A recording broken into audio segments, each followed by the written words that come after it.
Hello everybody, this is Toys R Us, and for this new figure unboxing and review we're going to be looking at the Voyager class Legacy Road Hauler figure. So what we're going to do with this video, we're going to unbox him live in a second, have a look at the entire contents of the packaging. We're then going to have a detailed look at him in both of his modes to help you decide how you want to display him. We're then going to do some comparisons with him and his original ehobby Generation 1 figure. We can then also do some comparisons and see how he displays with some of the other figures that share the same mould that he uses. So let's get started. And if I've got to be honest, this I'm super excited for, and I know it's a bit silly, and I know it's just a redeco of, funnily enough, 3 other figures that we've already had, but I love the whole concept of this. I love the idea of this because this is one of them figures that you don't really hear much about. It's just a great concept, and his color scheme works absolutely brilliantly. So this is a subline from the Legacy toy line. It's known as the Velocitron Speedia 500 collection, and again, look at the packaging. The packaging is beautiful. What they've tried to do, and they've managed to do it brilliantly, is they've tried to give it a bit of a Generation 1 look by the fact that the vehicle mode is what is packaged in, and it's got the nice square box with the flap at the top. The only thing it's missing, it would be a battle scene on the back of this, but we've got lovely product images of him in both modes. We can see we've got the new screaming head there, so we can have a look at that in more detail in a second. Lovely artwork there of him in his robot mode. Again, that's just product image. That's an actual, I suppose, artist painting, drawing. It's brilliant. And the same on the side. It's absolutely fantastic. Right, what I'm going to do now then, I'm going to open this guy up and we can have a look inside. Excuse me. Now, we were really lucky in the UK because obviously these were supposed to be Walmart exclusives, and we obviously don't have any Walmarts at all in this country, but somehow Smiths, they managed to get hold of these. I hope that wasn't too much of a glare there, sorry, because I couldn't see as I was reaching round. Right, let's slide this guy out, and of course it is windowless, and they've actually managed to go through getting rid of the plastic ties as well. So what I'm going to do is, just to save you watching me untie this guy, I'm going to untie him and come straight back to you. Okay, so as you can see, we've set him free from the packaging, and I don't know what it is. I've got to be honest, I'm trying to put my finger on what exactly it is about this particular figure that I love so much.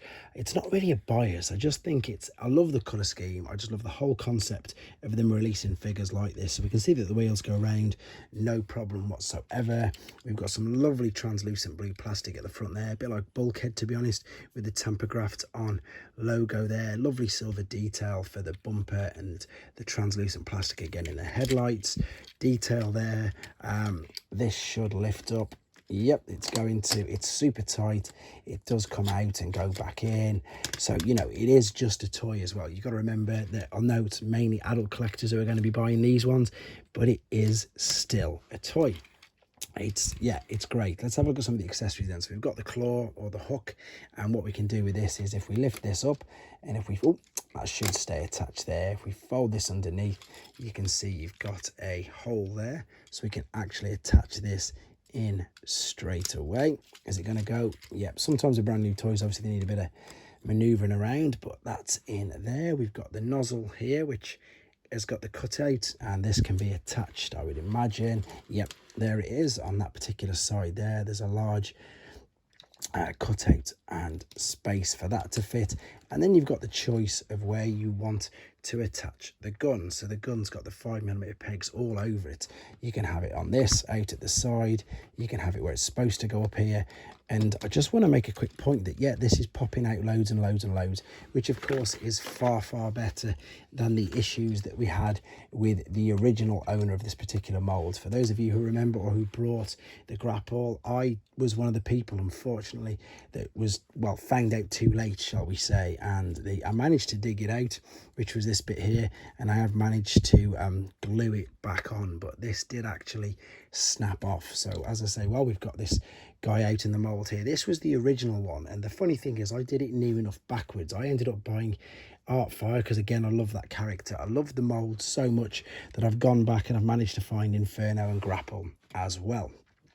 But there's not really much more to say about how this looks. Let's do some comparisons. In fact, let's pop this on this side where all the rest of the accessories are, so we can leave him displayed like that. So of course this was the obscure figure that we're talking about. This is the ehobby original generation. I say original generation 1, it's based on a generation 1 character that appeared for a fraction of a second in an episode, and he's got a little bit of an interesting story that he was a Constructicon who basically went rogue and he came to join the Autobots.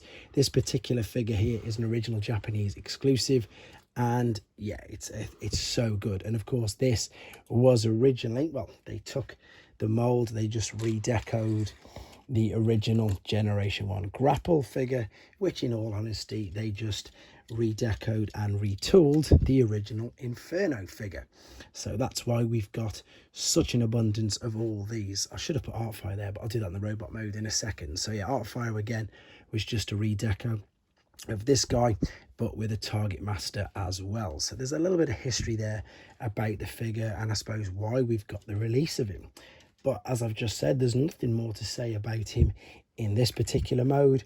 What we're going to do then, we're going to have a quick look at him in his robot mode, then we'll see how articulate he is, and of course how he displays with the rest of the figures. Okay, so we're back and he's in his alternate mode, and quick apologies for the transformation process on this video. With this being a new figure, I don't want to spoil it for people who don't want to see it, and of course this will keep the main length of the video down. However, it will be uploaded separately if you do want to see it.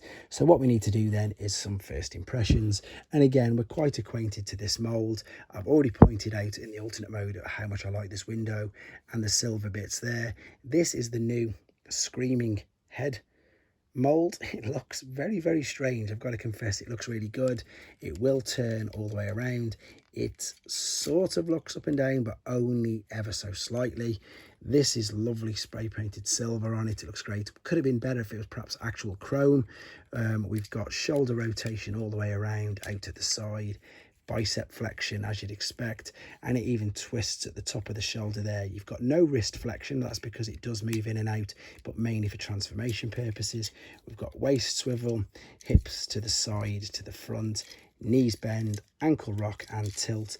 And I'm not going to talk more about the articulation because it is a new figure and it has an abundance of it, and it's all what you would expect nowadays with these particular figures. So the only thing it's missing is the wrist tilt, swivel rather, but you can swivel the whole arm at the top, which more than makes up for it.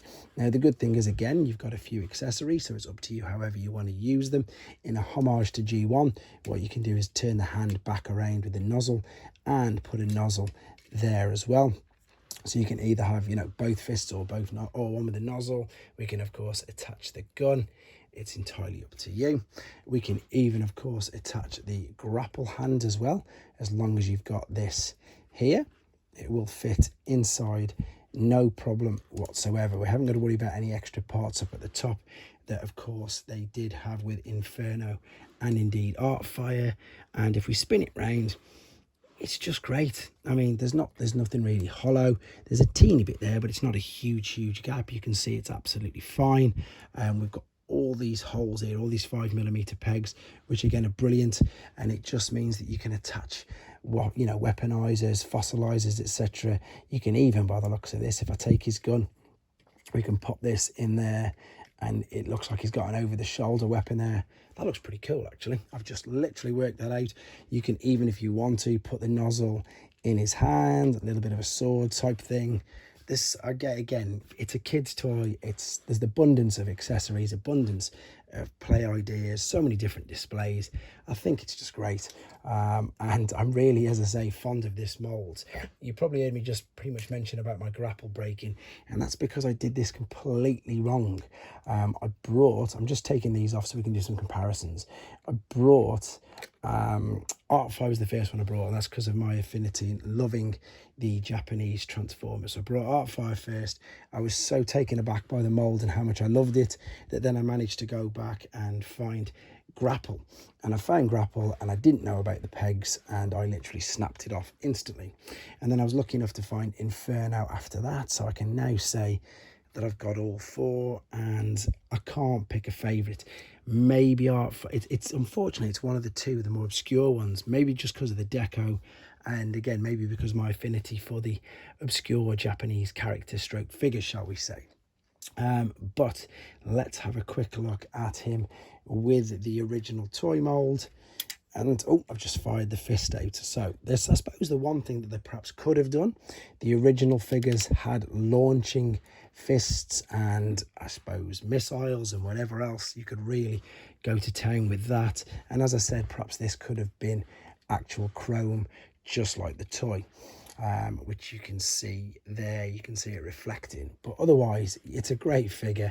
I know it's another use of this particular mold, and I know that a lot of people have been saying, you know, that we really do need to start seeing new molds, and I think they've done that. Of course, they're always going to use new molds. I've said this loads of times, and I think if we're all honest, it's something that we've all known about. If you go back to Generation 1, the Seeker molds, they've always used the same ones, the Datsun cars, some, you know, Sideswipe, Red Alert. It's something they've always done, but I think if they make it look this drastically different, it's okay. It's okay in my book. Maybe, you know, with Siege they went a bit over the top with about 4 or 5 different versions of Sideswipe, but with regards to this guy, as you can tell, I'm speaking very highly of him, and I love it. I think it's great. I think if you're lucky enough to go and hunt one down, hopefully they'll be appearing in shops near you guys soon. And of course, they are available for pre-orders on an abundance of online stores. So if you don't have this particular mold, or you've been on the fence, I would strongly recommend getting him. And I think he's going to be one of them ones that's going to be quite sought after,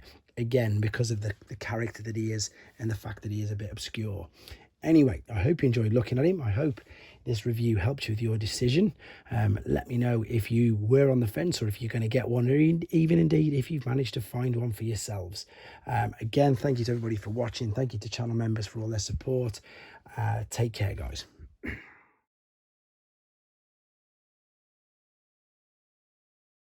Thanks for watching. Like and comment, and don't forget to subscribe.